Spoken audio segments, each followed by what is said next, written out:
বান্ধবীদের বুকের দিকে ডাগর চোখে চেয়ে থাকত বিশু।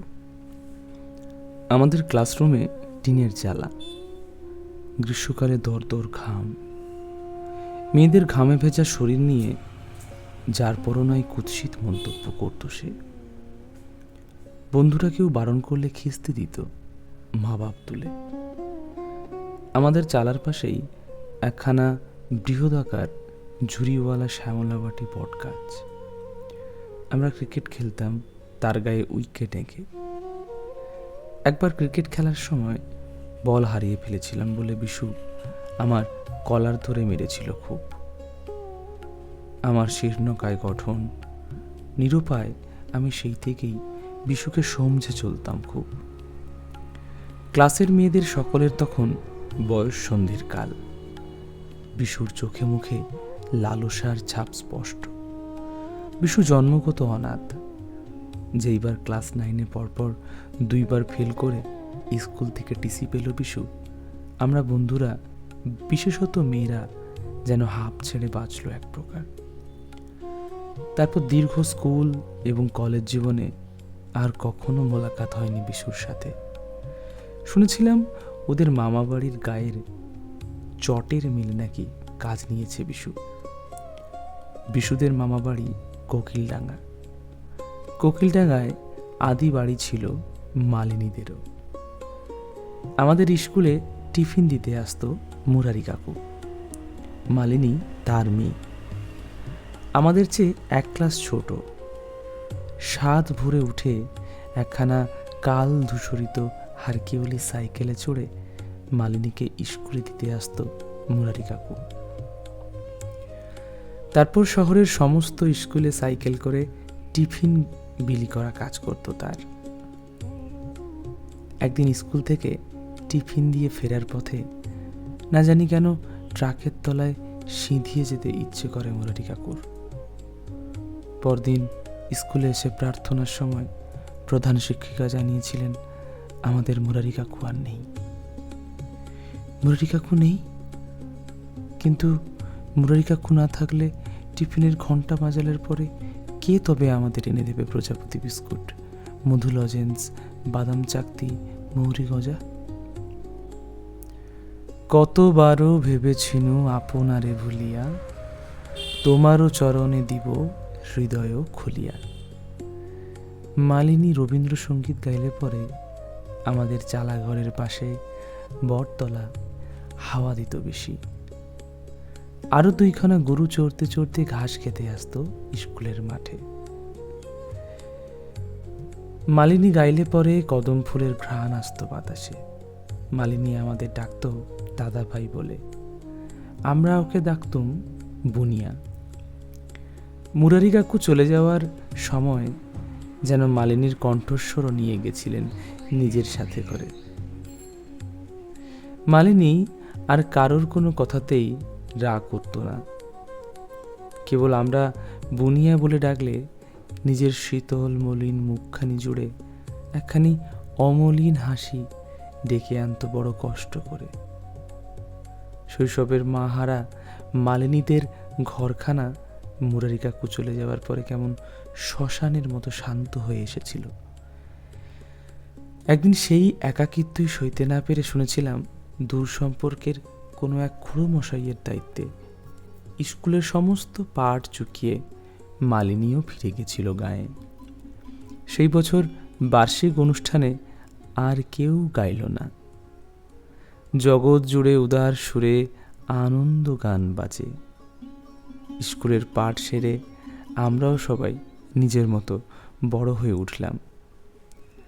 মালিনীর সাথে আর কখনোই দেখা হয়নি আমার।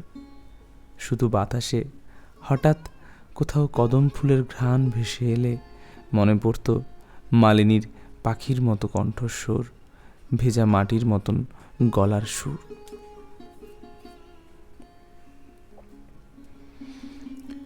মৌরিপুর থেকে ট্রেনে চাপতেই সারা কামরায় গিজগিজে ভিড়। ঘামের গন্ধে নাকের লোম পুড়ে যায়। কোনো মতে ঠেলে ঠুলে একটা সিটের কোনায় চেপে চুপে বসলুম। একেই কাল সারাটা রাত বন্ধুর বউ ভাতের উৎসবে জাগা, তার উপরে এমন হৃদয় জ্বালানো গরম। ময়ূরদিঘি পেরাতে ভিড় আলগা হলো সামান্য। দেখি সিটের হাতল ধরে এগিয়ে আসছেন এক দৃষ্টিহীনা ভদ্রমহিলা। বয়সে আমার চেয়ে খানিক ছোট হবেন বোধ করি। এক হাতে ধরে রয়েছে নিজের ফুটফুটে কন্যা সন্তানের বুড়ো আঙুল, অন্য হাতে একখানি আমলকি ডালের লাঠি, চোখে একখানি আঁধার চশমা। যাত্রীদের একজন ডেকে বসতে দিলেন ভদ্রমহিলাকে। আমি আমার পাশে ডেকে বসালুম তার ফুলের মতো মেয়েকে। অন্ধ মানুষ দেখলে আমার বুকের ভেতরে কেমন অজানা যন্ত্রণা হয়। মনে হয় বিধাতার রং থেকে বঞ্চিত জীবন না জানি কতখানি যন্ত্রণার, না জানি সে কতদিন রংধনু দেখেনি, না জানি কতদিন দেখেনি আশ পাকুড় তলায় শুয়ে পূর্ণিমার মায়া আকাশ। মহিলার চোখের তলায় একখানি কাজলের মতন তিল, এরকমই একখানা তিল যে বুকের ভেতর কেমন ঠান্ডা হয়ে আসে আমার। এক আকাশ অভিমান ভিড় করে আসে হৃদয়ে। এই মায়া শীতল মুখের অভিমান যে আমার বড়ই চেনা। এ যে আমার বুনিয়া, আমার মালিনী। মালিনীর এমন স্থিতি বিধাতা হতে দিলেন কবে? বুক ফুটে ডুকরে কান্না এলো মালিনীর মুখের দিকে তাকিয়ে। মালিনীর মোম পুতুলের মতো মেয়ে আমার পাশে বসে। সাহস করে নাম জিজ্ঞাসা করলাম। সে বলল, অতসী, রবীন্দ্রনাথের ছোট মেয়ের ডাক নাম। এই মেয়ে মালিনীর মেয়ে না হয়ে যায় না? কি মিষ্টি কথা বলে সে। কথায় কথায় তাই পরিচয় জানলাম। সে জানালো তার মা নাকি বিয়ের আগে থেকেই অন্ধ। পিতৃহারা মেয়েকে নাকি শহর থেকে গ্রামে এনেছিল তার এক খুড়োমশাই। মেয়েকে গায়ে নিয়ে আসার দিন দশকের মাথায় সেই খুড়োমশাইয়ের সস্ত্রীক বজ্রাঘাতে মৃত্যু হলে পরে গায়ের লোকে নবাগতা ভাইজিটিকে ডাইনি সন্দেহে পুড়িয়ে মারতে চায়। তুমুল গণপিটুনির মাঝে নাকি সেই দিন তার মাকে তার বাবা বাঁচিয়ে নিয়ে পালিয়েছিলেন অন্য গায়ে। সেই গণপিটুনির ফলস্বরূপ বিধাতার উপহার এই অন্ধত্ব। বসন্তের রঙে ভেজা কোকিল পাখির মতন কথা বলে মেয়েটি। আমার তখন দুই চোখ ছাপিয়ে জল। মালিনীর স্বামী যে সাক্ষাৎ দেবদূতের মতন মানুষ। মেয়েটি কি জানি কি বুঝতে পেরে হঠাৎ নিজের নরম হাতে আমার দু চোখ মুছিয়ে দিল। ট্রেন থেমেছে পদ্মবিলা। মেয়েটি আমায় বিদায় জানিয়ে উঠে চলল ওর মায়ের দিকে। সিদ্ধান্ত নিলাম আমিও নেমে পড়ব ওদের সাথেই, আলাপ করব মালিনীর দেবদূতের ন্যায় স্বামীর সাথে। ট্রেন থেকেই নামতে দেখলুম মেয়েটি ছুটে গিয়ে জড়িয়ে ধরল তার বাবাকে। কুলে উঠে পড়ল এক লাফে। ভদ্রলোক এক গাল হেসে নিজের অন্ধ স্ত্রীর হাত থেকে আমলকির লাঠিখানা নিয়ে কাঁধের ওপর হতে জড়িয়ে ধরলেন তাকে। নিথর হয়ে দাঁড়িয়ে রইলাম দরজার পাশে আমি। আমার আর মালিনীর স্বামীর সাথে আলাপ করার সাহস হলো না। আমার দুপা নিথর। নিজের দুচক্ষে বিশ্বাস করার সাহস হয়ে উঠছে না আমার। মালিনীর হাত ধরে তার সন্তান কোলে যিনি হেঁটে যাচ্ছে তিনি যে আর কেউ নয়, আমার বাল্যবন্ধু বিশু। মুহূর্তের মধ্যে ভেসে এলো সেই সমস্ত শৈশবের দৃশ্য। শ্যামলাবাটি, বটতলা, কোকিলডাঙ্গার চটমিল, বিশুর ক্রিকেট বল, মুরারি কাকুর সাইকেল, প্রজাপতি বিস্কুট, মৌরি গজা। মা বাপহীন বিশু মেয়েদের কটু কথা বলে জেনে বাবা আমায় বলেছিলেন, ওর দোষ নেই, ও ছোট, ওকে বোঝালেও বুঝবে। মেয়েরা দেবীর স্বরূপ, কেউ আগে বোঝে কেউ পরে।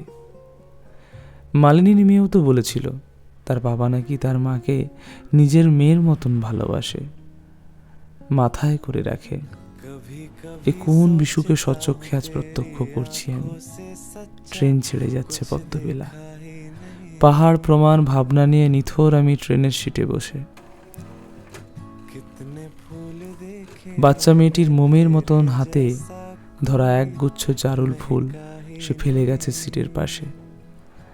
ট্রেনের জানলা হতে আধো অন্ধকারে দূর থেকে দেখতে পাচ্ছি খিলখিলিয়ে হাসতে থাকা মালিনীর পাশে পাশে হেঁটে যাচ্ছে তার আনত মুখ স্বামী।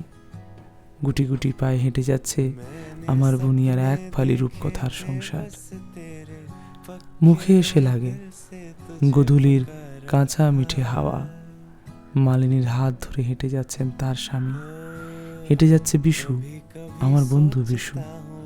মনে মনে ভাবি, বাবা ঠিকই বলতেন। তবে বিধাতার এই মায়া সংসারে মেয়েরা সত্যি দেবীর স্বরূপ।